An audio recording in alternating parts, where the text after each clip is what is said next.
Hello everyone, right here again. Welcome back to my channel. My name is Roy.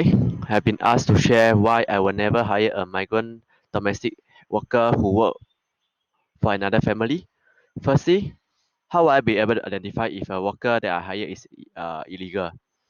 So you can actually check whether they are legal or not from their permit card.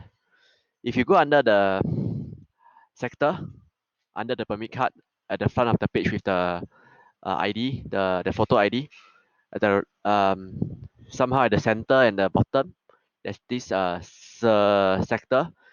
So sector stated there it should be under service.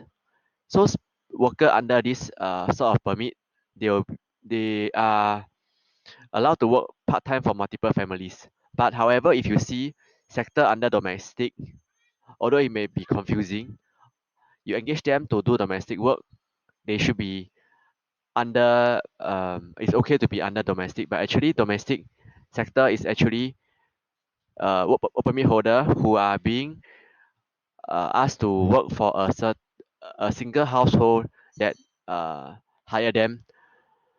So employer have to be familiar and check their permit card before allowing them to work.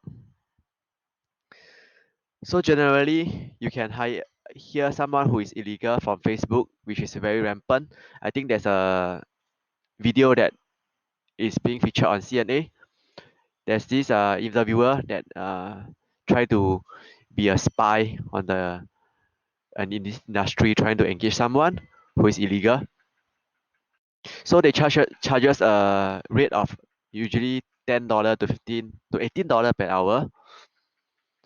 The downside of hiring this illegal maid is, first of all, anything happen in the house, for example, there are things missing, your gold bar, your money, whatever things that's valuable missing in the house, you are unable to report to any authority. Secondly, they are not covered under insurance because their insurance is being tied to the household that they work for. So in any event, if they get injured in your house, which you hire them illegally, there won't be any insurance coverage.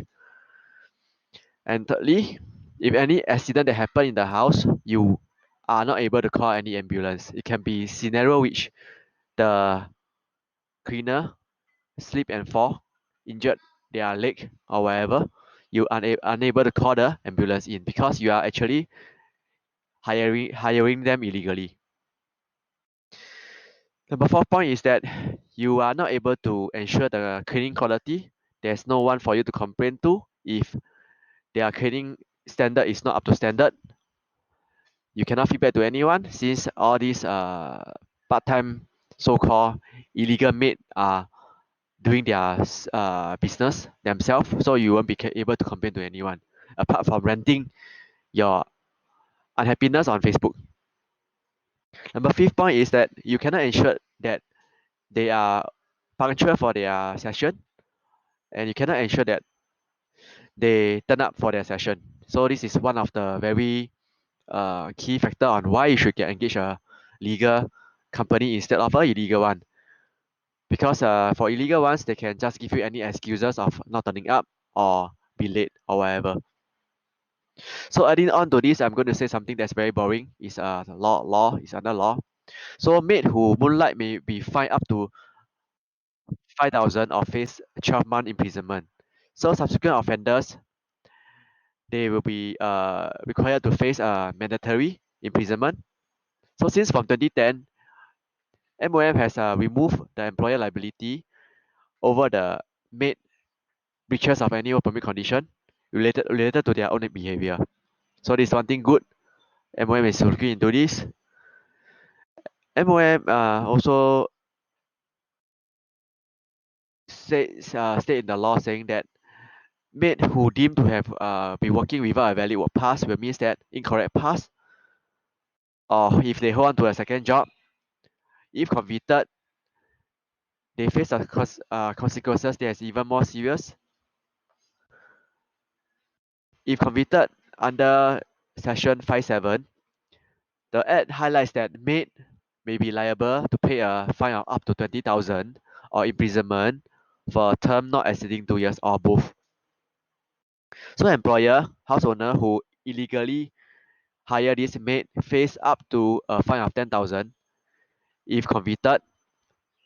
Then they also face unable to employ maid in future.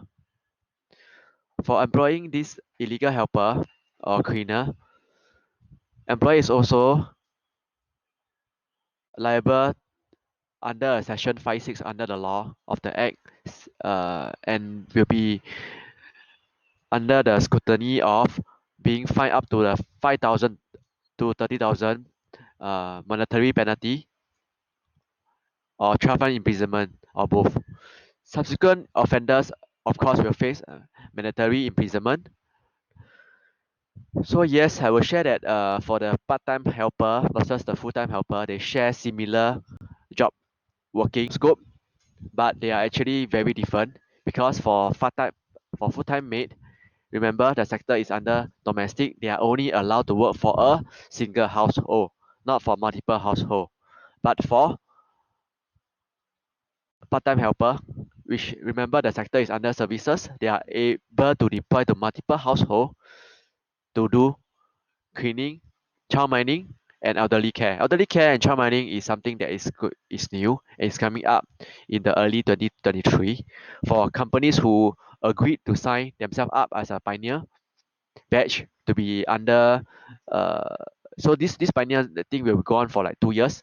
So companies who sign up for this pioneer scheme will be allowed to deploy their part-time staff to work for not only cleaning, they are also allowed to do child minding as well as elder care on a part-time basis.